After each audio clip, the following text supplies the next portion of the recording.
من تماشای تو می کردم و غافل بودم که از تماشای تو خلقی به تماشای منند.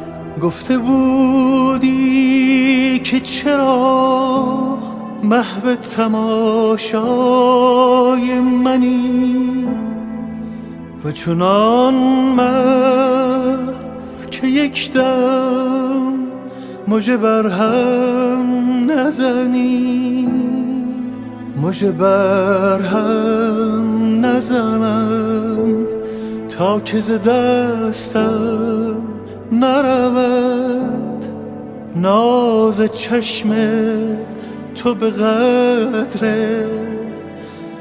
مژه بر هم زدنی. ناز چشم تو به قدر مژه بر هم زدنی.